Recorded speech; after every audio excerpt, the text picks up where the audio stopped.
Xərsəngi də erkən mərhələdə aşkar edildə müalicə faizi olduqca yüksək olan, lakin çox vaxt gizli irəliləyən bir xəstəlikdir. Bağırsaq xərsəngində olduğu kimi, burada da vaxtında müayinə həyat qurtarır. Əsas tibbi müayinə qastroskopiyadır, yəni mədəni zoxla müayinəsidir. Burada qızıl standart sayılır bu.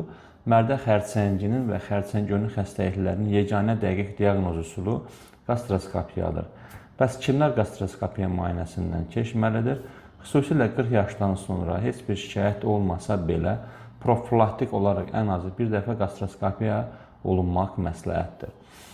Bu müayinə sayəsində mədənin daxili divarı, yəni selikli qişası dəqiqliklə yoxlanılır və şübhəli nahiyələrdən biopsiyalar götürülür.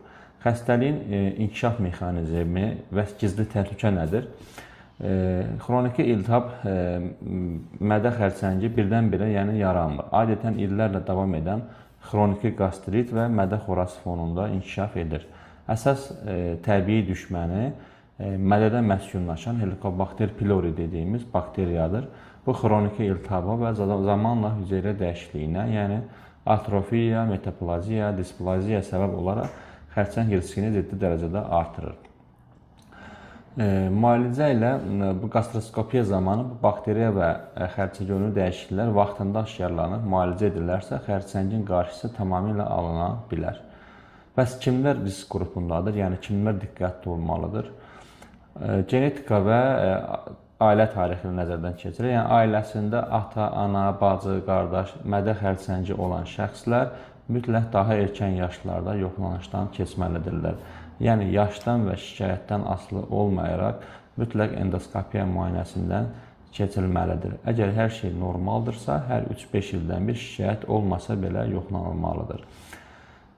Həddindən artıq duzlu hissə verilmiş, turşuya qoyulmuş qidalardan qidalanmaq, bundan başqa uzun müddətli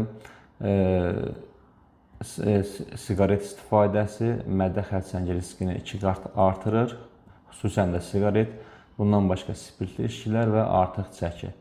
Burada bəzi qırmızı həyəcan siqnalları var ki, hansı simptomlar olarsa mütləq yoxlanmaq lazımdır.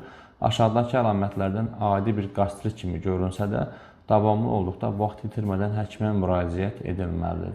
Bunlar da mədə nahiyəsində, yəni qarnın yuxarı hissəsində keçməyən ağrı, yanma və narahatlıq hissi varsa, çox az yemək yedikdə belə tez doyma və mədədə həddindən artıq şişkinlik, ağırlıq şikayətləriniz varsa, səbəbsiz və davamlı ürək bulanma, qusma şikayətləriniz varsa, bundan başqa udma çətinliyi, yəni yeməyin boğazda və ya yemək borusunda qalması hissi kimi şikayətləriniz varsa, pəhriz saxlamadan qısa müddətlə sürətli çəki itkisi və keçməyən zəiflik, yəni anemiya, qan azlığı şikayətləriniz varsa, mütləq endoskopika müayinəsindən keçməlisiniz.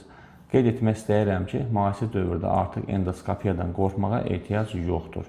Artıq bu müayinə tam ağrısız həyata keçirilir. Pasiyent cəmi 5 dəqiqə çəkən prosedur ərzində tamamilə yatır, heç bir ağrı, boğulma və ya ürək bulanma hissi yaşanmır. O aynanda isə artıq bütün mədəsi tam müayinə olunmuş olur. Unutmayın, mədə şikayətlərini sadəcə qastritdir deyib apteklərdən aldığınız OMS kimi mədə qoruyucularla müvəqqəti yatırtmaq yox, qastroskopiya ilə vaxtında kökündən araşdırmaq həyatınızı qurtarır.